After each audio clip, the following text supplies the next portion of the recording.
Ma'am, this establishment serves qualified clientele only. The bank manager's eyes swept dismissively over Dr. Amelia Washington's business attire. 10 minutes later, she owned his job. Have you ever watched privilege crumble in real time? 8:47 a.m., First National Bank, downtown Chicago. These black stories unfold in boardrooms and bank lobbies across America every single day. Real-life stories of prejudice disguised as professionalism. Life stories that reveal how assumptions can destroy careers in minutes. Dr. Amelia Washington was about to become the center of one of the most touching stories of strategic justice ever captured on camera. She adjusted her tailored Armani blazer as marble heels clicked across the polished lobby floor. Her PhD in economics from Wharton hadn't prepared her for what happened next. "Excuse me," she said politely to the receptionist, a young woman whose nameplate read Jessica Martinez. "I need to speak with someone about opening a corporate account for my consulting firm." Jessica barely glanced up from her iPhone, scrolling through Instagram stories. Her dismissive tone carried the edge reserved for people she deemed unworthy of this establishment's prestige. "Do you have an appointment?" "No, but I was told by Senator Mitchell's office." "We don't do walk-ins for business accounts." Jessica's interruption was sharp, final, especially not for boutique operations. The assumption landed like a physical blow. Dr. Washington's firm, Washington Strategic Solutions, had just secured a $50 million 0-cents federal consulting contract. But Jessica saw only a black woman in business attire, clearly not their typical clientele. 8:52 a.m., 5 minutes remaining until everything changed. "Perhaps I could speak with Mr. Harrison directly? Senator Mitchell specifically recommended this branch." Jessica's eyebrows lifted slightly, but skepticism remained etched across her features. Her voice dripped with condescension that would soon cost her career. "Mr. Harrison is busy with important clients. Maybe try one of those community banks downtown? They're more accommodating." The coded suggestion struck like a slap. Dr. Washington's fingers tightened around her leather portfolio containing documents that would soon reshape this entire conversation. But Jessica couldn't see past her own biases, missing the first-class boarding pass tucked visibly in the jacket pocket from last night's red-eye flight from Washington, D.C. A teenage customer named Maya Chen sat nearby, mindlessly live-streaming her morning routine to her 47,000 TikTok followers. Her phone camera captured every dismissive gesture, every condescending word, broadcasting this discrimination to an audience that would soon explode into the thousands. 8:54 a.m. Branch manager Robert Harrison emerged from his corner office like a figure from old money privilege. Silver hair perfectly styled, tailored suit screaming generational wealth and exclusive connections. His practiced smile faltered the moment he noticed Dr. Washington. "Jessica, what's the situation here?" "This lady wants to open a business account without an appointment." I explained our policies about proper procedures. Harrison's assessment was swift and brutal. His eyes cataloged everything with the precision of a man accustomed to categorizing people by their perceived worth. Race, gender, outsider status in his pristine world of inherited privilege. "Ma'am," Harrison's voice carried that particular condescension reserved for people he considered beneath his institution's standards. "This establishment serves qualified clientele only. Our business accounts require significant capital backing and established credit histories." He gestured toward the marble columns and crystal chandeliers as if they proved his point. "Perhaps you'd be more comfortable at one of the smaller institutions better suited to your demographic needs." 8:56 a.m. The coded language wasn't lost on anyone present. Maya's livestream counter hit 200 viewers as her followers began commenting on the obvious discrimination unfolding in real time. Comments flooded the screen. "This is so wrong. Someone needs to check this manager. Why isn't she fighting back?" "I understand your concerns about qualification," Dr. Washington replied, her voice maintaining professional composure despite the humiliation burning in her chest. "But I assure you, my credentials exceed your standard requirements." Harrison's laugh was sharp, dismissive, echoing off the marble walls with cruel finality. "Miss, we handle portfolios worth millions. This isn't about hurt feelings. It's about financial reality. Our clients don't typically look like you, and there's good reason for that." The mask slipped completely. Around them, other customers began shifting uncomfortably, sensing the discriminatory undercurrent. The morning crowd included elderly retirees, young professionals, and business executives who recognized prejudice when they witnessed it firsthand. 8:57 a.m. Security guard Marcus Johnson shifted uncomfortably near the entrance doors. A black man in uniform, he'd witnessed this scenario before. Qualified customers dismissed because they didn't fit Harrison's narrow definition of banking success. His own phone discreetly captured audio as witness to what was becoming another chapter in America's ongoing discrimination narrative. "Mr. Harrison?" Dr. Washington's voice remained steady, controlled. "I think there's been a serious misunderstanding. If you could review my documentation, I don't need to review anything." Harrison turned his back with theatrical finality. "Jessica, please escort this woman out. We have actual business to conduct with legitimate clients." The dismissal was absolute, devastating in its casual cruelty. But Dr. Washington didn't move toward the exit. Instead, she reached into her portfolio with deliberate calm, fingers finding documents that would soon transform Harrison's arrogance into career-ending panic. 8:58 a.m. Maya's live stream had exploded to 1,500 viewers, with shares spreading across multiple social platforms. Her followers were tagging friends, creating a viral audience for discrimination happening in real time. The comment section blazed with outrage and anticipation. "Sir, I'm going to make one final request," Dr. Washington said, her voice carrying a new undertone that made Harrison pause mid-stride. "I strongly suggest you reconsider this decision." "Are you threatening me?" Harrison's voice rose, drawing attention from across the lobby. "Security, remove this woman immediately!" Marcus approached reluctantly, his expression apologetic. 20 years of security experience had taught him to recognize power when he saw it. Something about Dr. Washington's calm confidence suggested Harrison was making a catastrophic mistake. 8:59 a.m. 1 minute remaining. "This is your final opportunity, Mr. Harrison," she stated with quiet authority. "I'm offering you the chance to handle this situation professionally and privately." Harrison's face flushed with indignation, his voice carrying across the marble lobby to ensure maximum witnesses to his professional suicide. "The audacity! Do you know who I am? I've been managing this branch for 15 years. I decide who belongs in this establishment, and you clearly don't meet our standards." Other customers pulled out phones, adding to the growing digital documentation. The discrimination was being preserved from multiple angles, creating a permanent record that would soon trigger corporate consequences. 9:00 a.m. Time's up. Dr. Washington nodded slowly, as if confirming a decision she'd hoped to avoid. Her hand moved to her jacket pocket, fingers brushing the boarding pass that would soon reveal her true status. But first, she had one final card to play. "Mr. Harrison," she said, pulling out her phone with deliberate precision, "I think it's time you met your new boss." 9:00 a.m., the call that changed everything. Harrison laughed, the sound echoing off marble walls with cruel confidence. His 15 years of unchallenged authority made this moment feel like just another successful dismissal. "My new boss? Lady, you're completely delusional. Security, remove her from my bank immediately." But Marcus hesitated at the entrance, something in Dr. Washington's demeanor giving him serious pause. She stood with the quiet confidence of someone holding nuclear cards, her phone pressed to her ear with practiced authority. "Margaret, it's Amelia Washington. I'm standing in the First National downtown branch, and we have a significant situation developing." Harrison's amusement faltered slightly. Margaret? The only Margaret who mattered in his professional world was Margaret Chen, regional president, who could end careers with a single phone call. 9:02 a.m. Maya's live stream had exploded to 3,200 viewers across multiple platforms. Comments flooded the screen faster than anyone could read. "This manager is about to get destroyed. She's way too calm. Something big is coming. Why is security backing away? Someone's about to lose their job, and it's not her." Jessica nervously approached Harrison, her earlier confidence evaporating as she sensed the power dynamics shifting beneath her feet. "Sir, maybe we should listen to what she's trying to say." "Should what?" Harrison's voice cracked slightly. "Bow down to every person who walks in here, making unreasonable demands? I won't be intimidated in my own branch." But his voice carried less conviction now.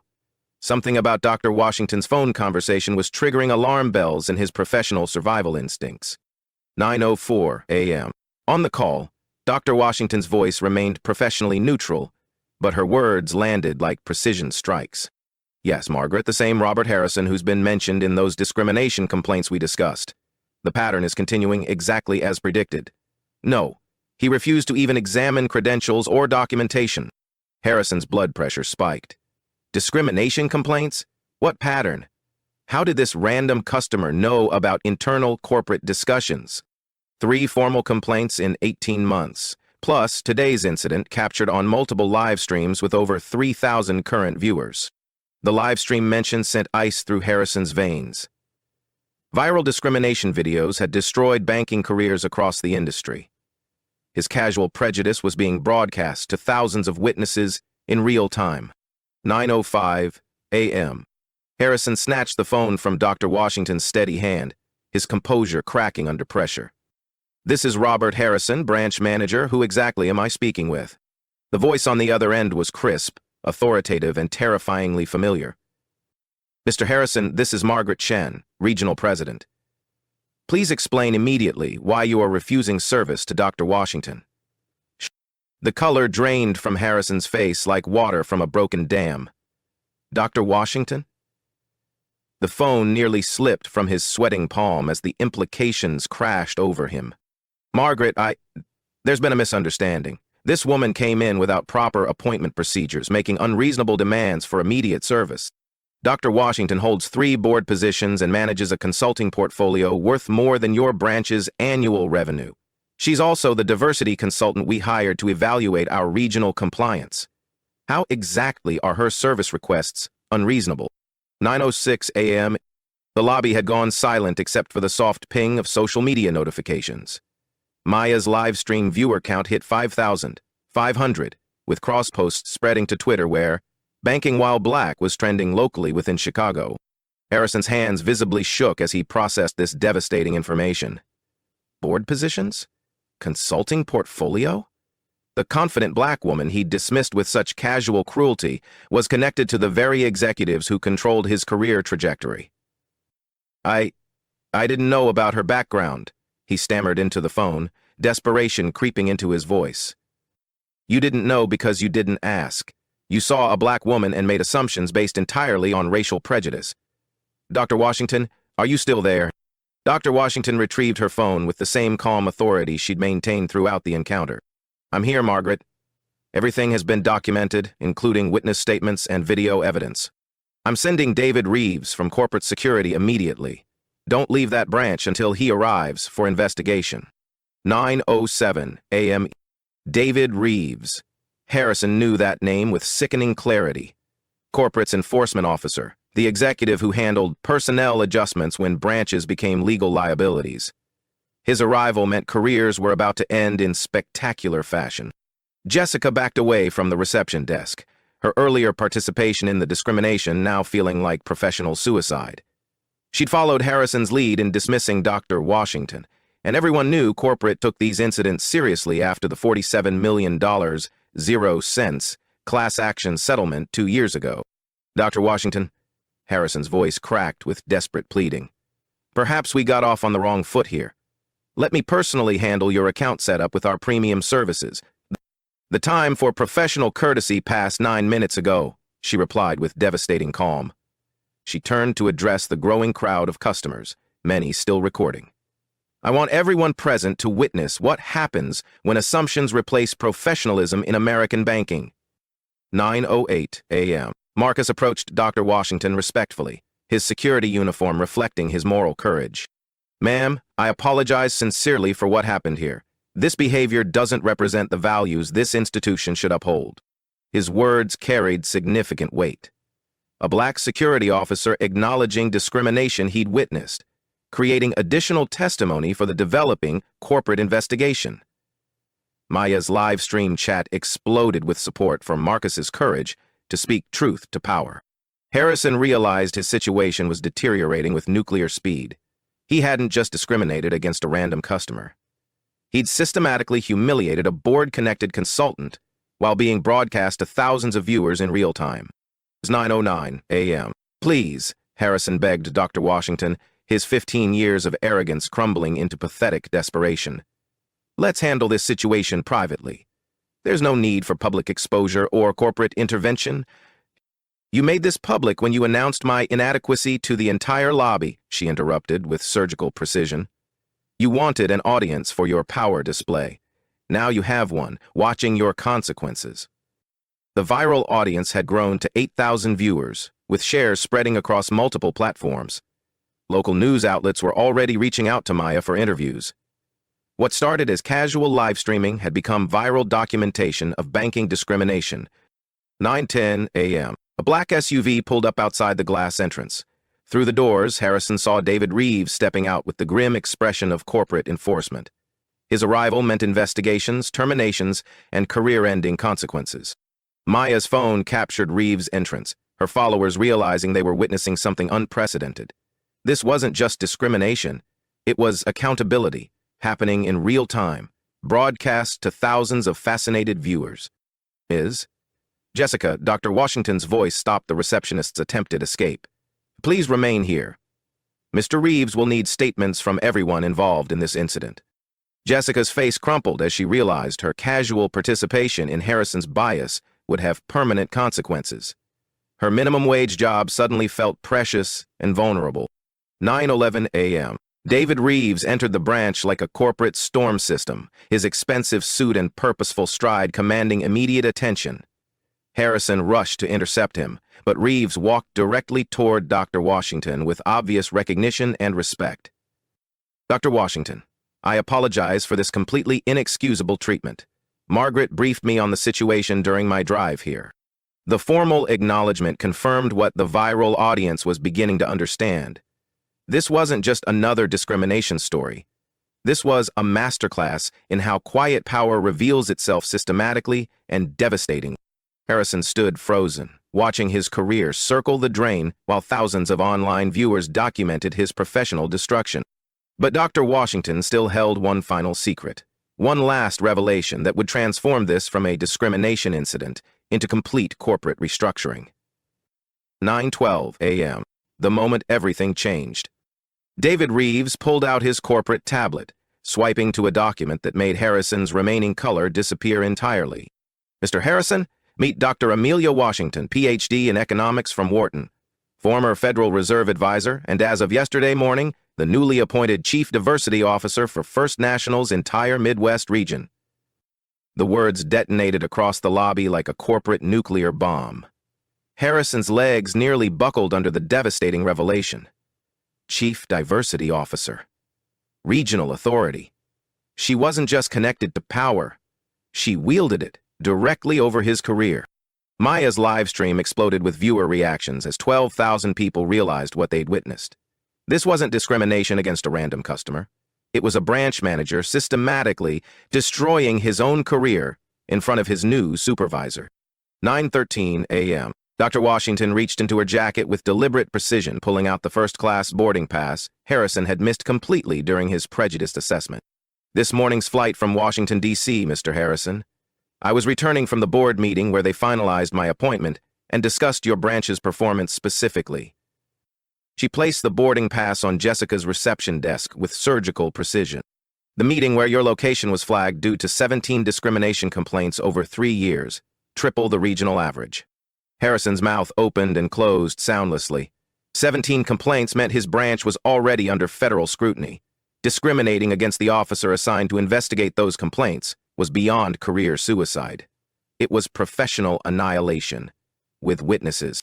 9:14 a.m. Furthermore, Dr. Washington continued, her voice carrying the authority of someone accustomed to boardroom presentations, I was conducting what corporate calls a mystery audit evaluation. Standard procedure when assessing branch culture and compliance with federal anti-discrimination regulations. The revelation sent shockwaves through the watching crowd and viral audience. This hadn't been a random banking encounter. It was a deliberate test. Harrison had failed spectacularly, on camera, in front of thousands of digital witnesses. David Reeves nodded grimly, consulting his investigation notes. Dr. Washington's preliminary report will be submitted directly to the board within 2 hours. Her recommendations carry decisive weight in all personnel and policy decisions. 9:15 a.m. Jessica slumped into her chair, the full horror of her situation crystallizing. She'd participated in discriminating against the very executive empowered to reshape their entire regional operation. The casual dismissal that seemed so minor 20 minutes ago now threatened her employment and future career prospects. Dr. Washington produced a second document, her official appointment letter, bearing the CEO's signature and corporate seal. Mr. Harrison, you questioned my qualifications earlier. My annual budget for diversity initiatives exceeds your branch's total operating cost by 47%. The number was staggering. Harrison managed local accounts worth millions, but Dr. Washington controlled regional policy affecting dozens of branches and thousands of employees across 3 states. 9:16 a.m. Your assumptions cost you the opportunity to make a positive impression on your new regional supervisor, she continued with devastating calm. Instead, you've provided compelling video evidence for the systematic bias issues I'm mandated to address. The live stream audience had swollen to 15,000 viewers, with mainstream media beginning to pick up the story. Banking while black was trending nationally, but the narrative had evolved beyond simple discrimination to showcase strategic power dynamics in corporate America. Marcus stepped forward respectfully, his moral courage about to be rewarded. Ma'am, I want to state clearly for the record that I witnessed everything. Mr. Harrison's behavior was unprofessional, discriminatory, and violated every training protocol we've received about inclusive customer service. 9:17 a.m. His testimony carried decisive weight. An employee willing to testify against his supervisor demonstrated the toxic culture Dr. Washington was hired to dismantle. It also revealed that not everyone in the branch shared Harrison's prejudices. Harrison finally found his voice, though it emerged as desperate pleading. Dr. Washington, surely we can resolve this matter internally. I made an error in judgment, but my 15 years of dedicated service. Your 15 years includes 17 documented discrimination complaints, she interrupted with surgical precision. Today's incident suggests those weren't isolated mistakes, but evidence of systematic bias requiring corporate intervention.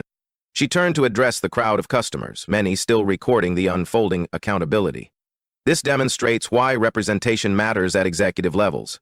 When decision-makers reflect customer diversity, discriminatory behavior gets addressed immediately rather than ignored indefinitely. 9:18 a.m.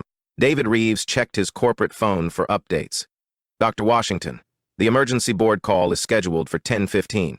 Will you be ready with your preliminary assessment and recommendations? More than ready, she replied with quiet authority. I have video evidence from multiple angles, witness statements, and clear documentation of federal policy violations. The board will have everything necessary for immediate action. The casual mention of an emergency board call sent Harrison into complete panic. Board calls meant investigations, restructuring, and career-ending consequences that would follow him throughout the banking industry. 9:19 a.m. But Dr. Washington wasn't finished dismantling his world. She pulled out her phone again, scrolling to a contact labeled Senator Mitchell, personal cell. Senator Mitchell recommended your branch specifically because of its reputation for excellence. I'll need to update him immediately on why that recommendation was problematic. Political connections. Harrison's discrimination had potentially embarrassed a sitting U.S. senator who'd vouched for the branch's service quality. The ripple effects were expanding beyond corporate consequences into political ramifications that could trigger federal investigations. 9:20 a.m. The live stream reached 20,000 concurrent viewers as people shared the story across every social platform. This was becoming more than viral content. It was a case study in how hidden power reveals itself and transforms discrimination incidents into systemic change opportunities. Jessica finally spoke, her voice barely audible above her career anxiety. Dr. Washington, I sincerely apologize for my unprofessional behavior. I should have been more respectful and thorough. Jessica, your behavior followed your manager's discriminatory lead, Dr. Washington replied. That's exactly the toxic culture problem I'm here to address systematically. Leadership sets the tone, and Mr. Harrison's tone was prejudiced from my first step into this building. 9:21 a.m. Harrison made one final, desperate attempt to save his career. Please, Dr. Washington, I have a family, a mortgage, responsibilities. Can't we find a way to handle this that doesn't completely destroy my livelihood? Dr. Washington's expression remained professionally neutral, but her words carried the weight of corporate justice. Mr. Harrison, you had every opportunity to handle this encounter professionally. You chose to make assumptions, dismiss credentials, and publicly humiliate someone you perceived as powerless. She paused, letting the full weight of his choices settle over him like a corporate death sentence. The consequences you're facing aren't revenge. They're accountability. There's a fundamental difference. The distinction landed like a final verdict, witnessed by thousands of viewers who understood they were seeing justice served in real time. 10:15 a.m., Conference Room 47, Corporate Headquarters. The emergency board call assembled financial power brokers from across 3 time zones. Through floor-to-ceiling windows, downtown Chicago sprawled below as executives dialed in from New York, Atlanta, and Los Angeles, their careers intersecting with Harrison's professional destruction. Dr. Washington sat at the polished mahogany table, her laptop displaying the viral video that had reached 75,000 views across multiple platforms. Beside her, David Reeves organized legal documents, while Margaret Chen reviewed preliminary investigation findings on her tablet. Ladies and gentlemen, Chairman William Thornton's voice crackled through premium speakers. This is exactly the type of incident that cost us $47 million in the Hendricks discrimination settlement. Dr. Washington, please provide your assessment. 10:17 a.m. Dr. Washington activated the presentation screen, displaying hard numbers that made board members shift uncomfortably in their executive chairs. The Harrison branch has generated 17 discrimination complaints over 3 years, 300% above system average. Customer retention among minority clients is 34% below regional standards. Most critically, we're facing viral exposure, with current reach approaching 100,000 views and engagement climbing exponentially. Board member Patricia Knowles leaned forward, her legal background immediately focusing on liability exposure. What's our potential legal exposure, David? Significant and growing, Reeves replied grimly. Dr. Washington's treatment was captured on multiple live streams with thousands of witnesses. Clear Title VII violations, potential Section 1981 civil rights claims, and documented pattern evidence if this reaches class action status. 10:19 a.m. The financial implications hung heavy in the corporate atmosphere. Another major discrimination lawsuit could trigger federal oversight and compliance monitoring that would cost millions in operational restrictions and reputation damage. Furthermore, Dr. Washington continued, clicking to her next slide, Senator Mitchell's office has already received constituent complaints about this incident. Political pressure is building for congressional hearings on banking discrimination, something we absolutely want to avoid. Chairman Thornton's voice tightened with concern. What are your immediate recommendations, Dr. Washington? Immediate termination of Branch Manager Harrison with public acknowledgement of responsibility. Complete retraining of remaining staff with bias testing protocols. Implementation of real-time discrimination reporting systems. Most importantly, comprehensive audit of our hiring and promotion practices to prevent future incidents. 10:21 a.m. Board member James Crawford, calling from Manhattan, raised procedural concerns. Those measures seem extreme for one isolated incident, regardless of viral attention. Dr. Washington's response was swift, data-driven, and devastating. Mr. Crawford, this isn't one incident. It's visible manifestation of systematic problems. Harrison's branch ranks last in diversity metrics across our entire Midwest region. 0 minority managers in 15 years. 89% white staff composition in a 52% minority service area. She clicked to a damning statistical comparison that silenced objections. Compare that to our Atlanta branches, where diversity initiatives have increased customer satisfaction by 23% and reduced discrimination complaints by 67%. 10:23 a.m. The numbers were irrefutable evidence that diversity wasn't just ethical positioning. It was profitable business strategy, with measurable financial returns. Margaret Chen added supporting evidence from her regional analysis. Our actuarial data shows branches with diverse leadership generate 18% higher revenue and experience 41% fewer legal challenges. The Harrison branch's demographic disconnect is costing us both money and reputation systematically. Patricia Knowles reviewed her legal notes with growing concern. What about Harrison's employment contract? 15 years of service complicates standard termination procedures. David Reeves consulted his legal database with practiced efficiency. His contract includes comprehensive morals clauses and professional conduct standards. Public discrimination against a regional officer constitutes breach of multiple contractual obligations. Termination is legally justified and fiscally necessary. 10:25 a.m. The viral video had exploded across social media platforms with unstoppable momentum. Banking while black was trending nationally, with news outlets requesting exclusive interviews and civil rights organizations issuing public statements. The story was evolving beyond local incident into national conversation about systemic banking discrimination. Dr. Washington, Chairman Thornton's voice, carried new urgency. If we implement your recommendations immediately, can we control the narrative damage? Partially, she replied with strategic honesty. Swift action demonstrates accountability and commitment to genuine change. However, the damage to Harrison's branch reputation requires long-term rebuilding efforts. I recommend temporary closure for comprehensive cultural restructuring. 10:26 a.m. The financial impact was staggering in its scope.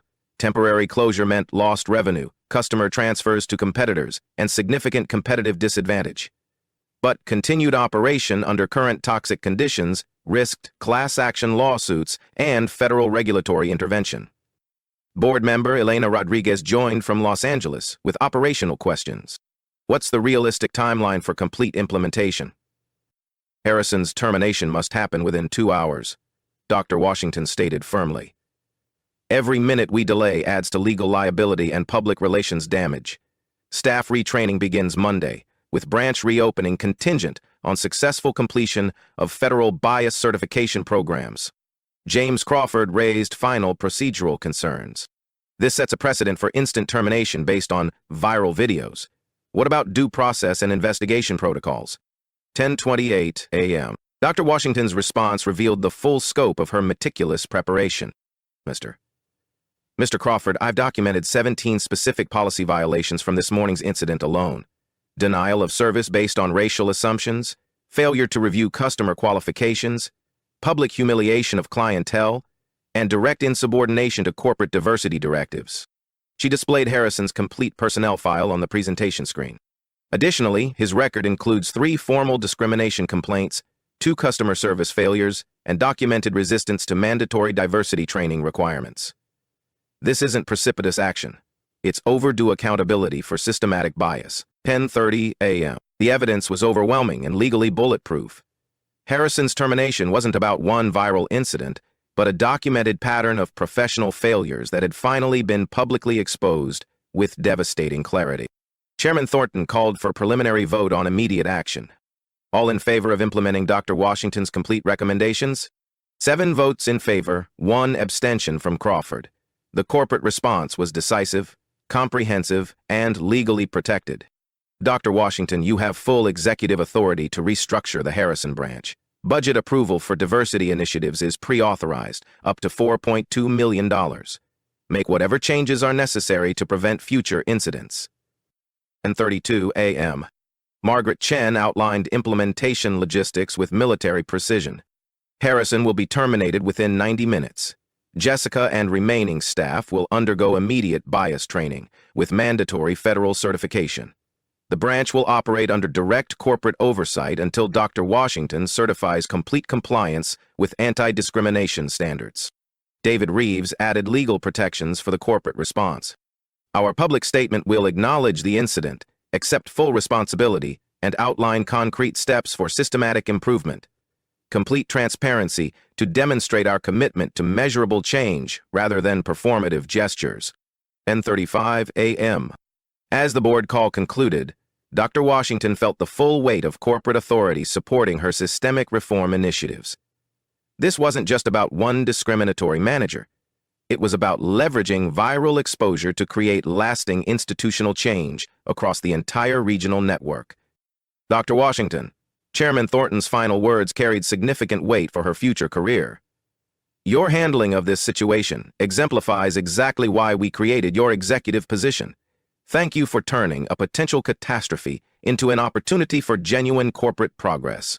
The phone lines disconnected, leaving Dr. Washington and her team to begin the complex work of transforming a toxic branch culture into a model of inclusive banking practices. Outside the conference room windows, Chicago continued its daily rhythm, unaware that a discriminatory encounter in a downtown bank had just triggered sweeping changes in corporate policy, personnel practices, and executive accountability measures. The real work was just beginning, but the power to create systematic change had been definitively established and legally protected. 12:30 p.m. Back at the branch. Harrison cleaned out his desk under the watchful supervision of corporate security officers. His hands trembled as he packed 15 years of career memories into a standard cardboard box, the full weight of his discriminatory choices crushing down with each personal item removed from his former office. The viral video had exploded to 150,000 views across multiple platforms, transforming his casual prejudice into a permanent case study of corporate accountability in the digital age. His name would forever be linked to banking discrimination, making future employment in the financial industry virtually impossible. "Mr. Harrison?" David Reeves approached with termination paperwork, his voice professionally neutral. "Your final paycheck includes accrued vacation time.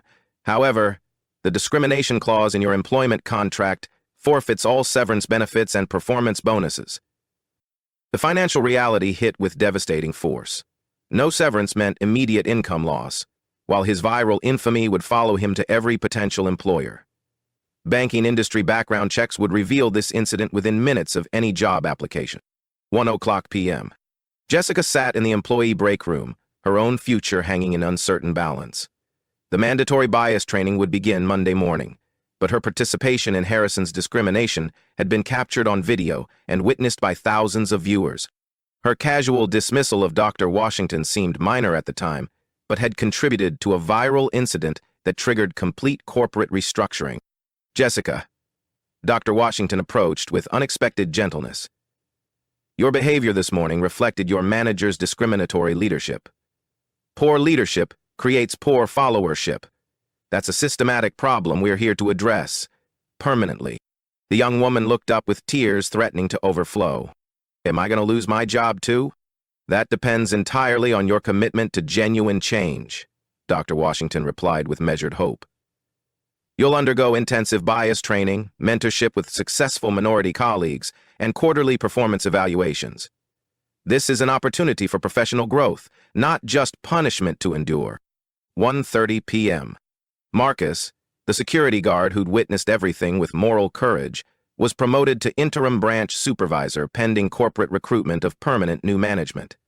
His willingness to speak against discrimination, despite potential career risks, demonstrated exactly the leadership qualities needed to rebuild toxic branch culture. Marcus understands that real security means protecting all customers from bias and discrimination, not just protecting the building from external threats. Dr. Washington explained to the assembled staff. "His moral courage makes him precisely the kind of leader we need moving forward." The promotion sent a crystal-clear message throughout the organization. Employees who stand against discrimination will be rewarded and advanced, while those who perpetuate bias will face immediate consequences. 2:00 p.m. The branch transformation began with systematic precision.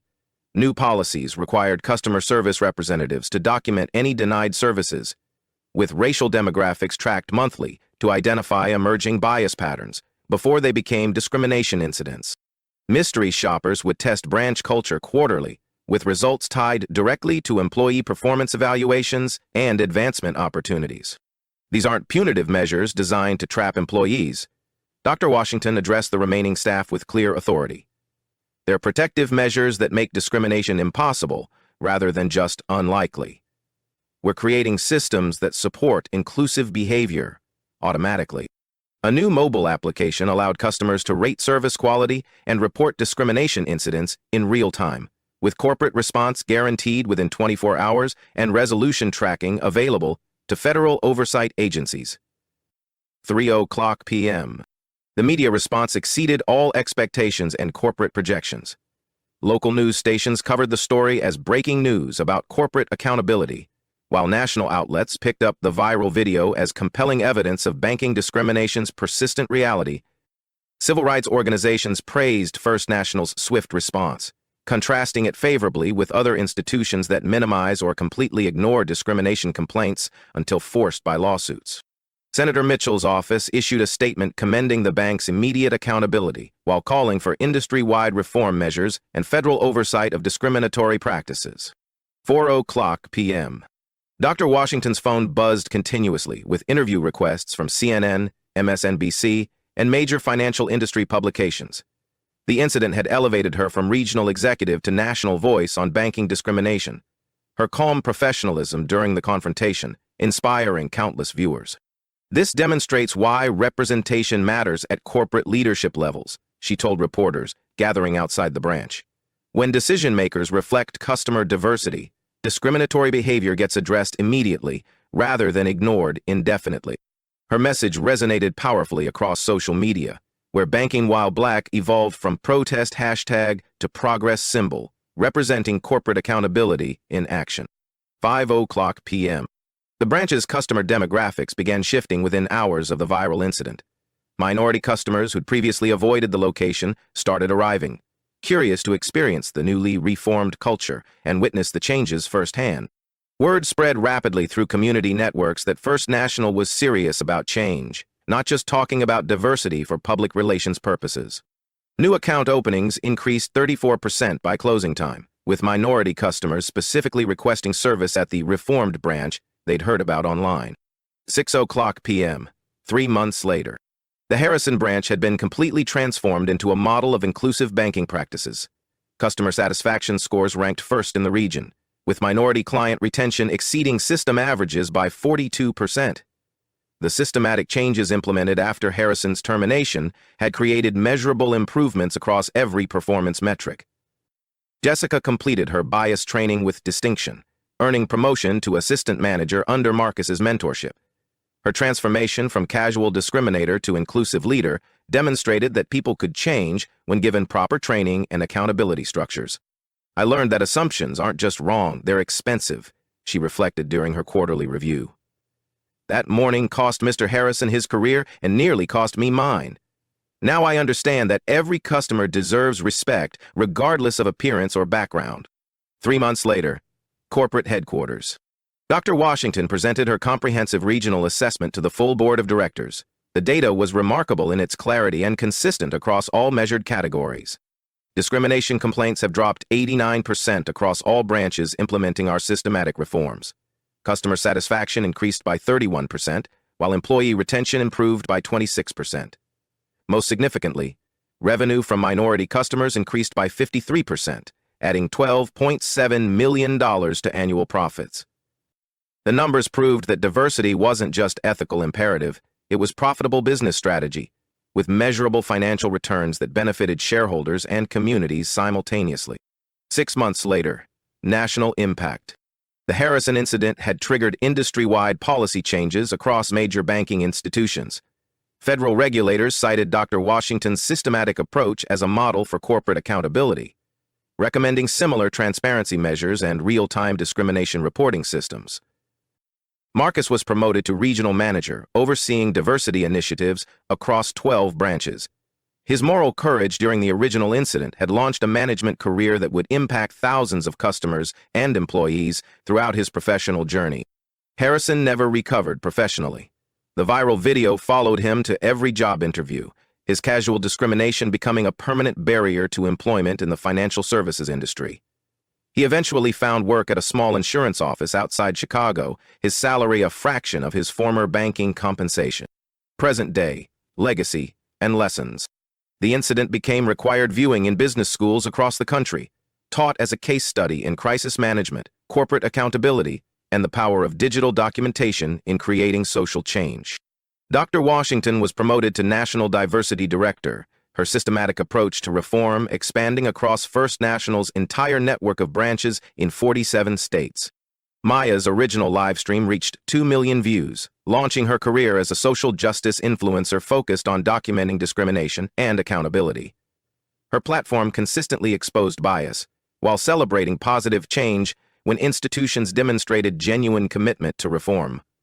The bank's stock price increased by 18% following implementation of Dr. Washington's diversity initiatives, proving that inclusive practices generated measurable shareholder value while creating positive social impact. Today, the continuing story.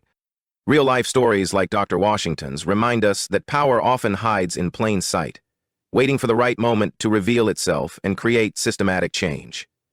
These touching stories of strategic justice inspire hope that discrimination, when exposed, can become catalysts for genuine corporate accountability. The Harrison incident proves that individual choices have collective consequences in our interconnected digital world.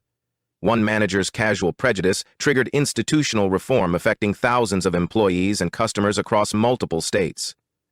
Life stories of quiet courage, like Marcus standing against discrimination despite personal risk, demonstrate that moral leadership emerges from unexpected places when given opportunity and support.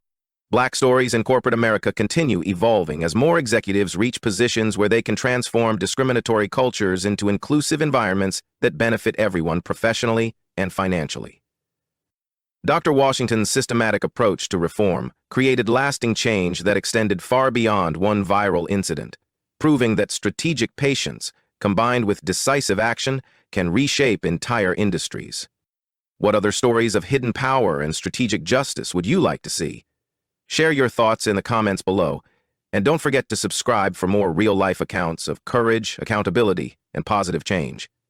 Together, we can continue documenting these important stories that inspire and educate.